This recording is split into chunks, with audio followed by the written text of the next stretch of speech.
As a bridge between Hawaii's communities and the military, the state's Military and Community Relations Office, otherwise known as MACRO, helps bring groups together for meaningful conversations about shared spaces, priorities, and opportunities. While MACRO isn't part of today's interview, they've helped make this important dialogue possible. And today we're giving you an inside look at Pacific Air Forces, who they are, what they do, and how their mission continues to evolve in service of both our local communities and national defense. And joining us is Lieutenant General Laura Lenderman, Deputy Commander of Pacific Air Forces. Thank you for being here with me today. Aloha, Rachel. Yes. It's great to see you. Good to see you. Thank you for being here. I really wanted to talk about Pacific Air Forces, the work that you folks do. I mentioned in our communities, for our communities. So for those who may not know, please expand on that. Oh, thank you. Again, thank you for the opportunity to share a little bit about what we do at the Pacific Air Forces.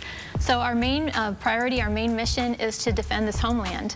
And we do that in a variety of different ways, and we do it through the command of United States Indo-Pacific Command, and we do it in coordination with the other services, the Army, the Navy, the Space Force, the Marines.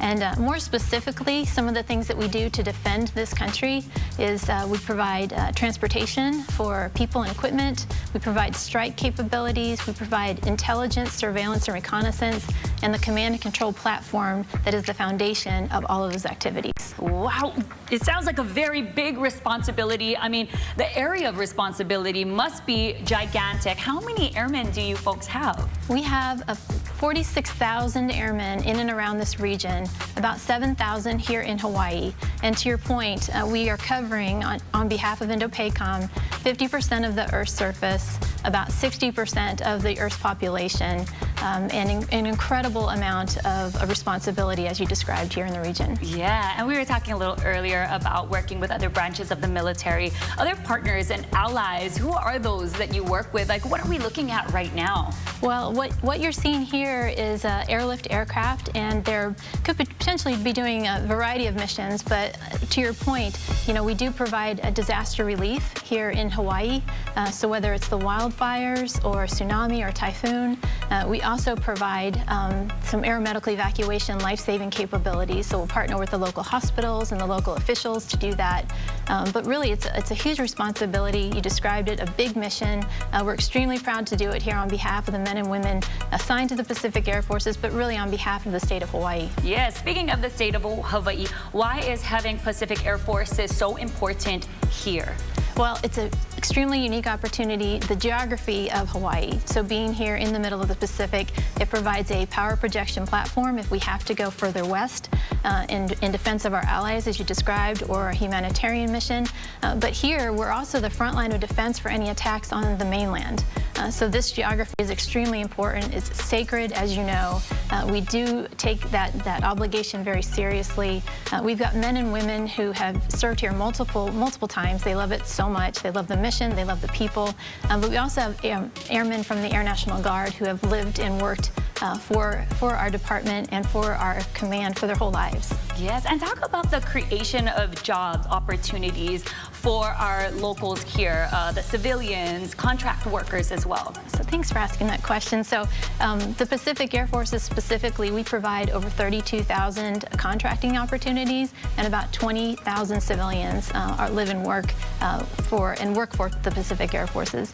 It's about $2 billion infusion into the economy, but there's also more local, high school students.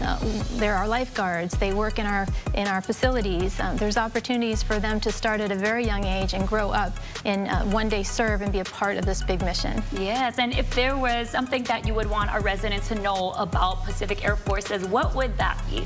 Well, I think about this every day. So I get to walk into the headquarters of the Pacific Air Forces, and we can see the remnants of December 7th, 1941. And we just celebrated the 80th anniversary of the end of World War II.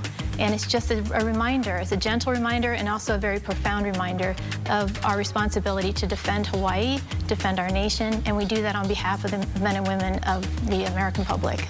Wow, well, we absolutely applaud you and mahalo you for your service, for Pacific Air Force's services, all of our service members. We just want to mahalo everybody out there. Again, if you have any questions or you want more information about possible job opportunities, I know you folks are out in the community doing volunteerism, bringing people in, showing off students what is possible for them. Everything will be on your folks' website, and so much to learn, so much to talk about. But we are going to end this on a high note and make sure everybody heads to that website, gets all the information there, because so special what you folks are doing. Mahalo for joining us Thank you, today. Rachel.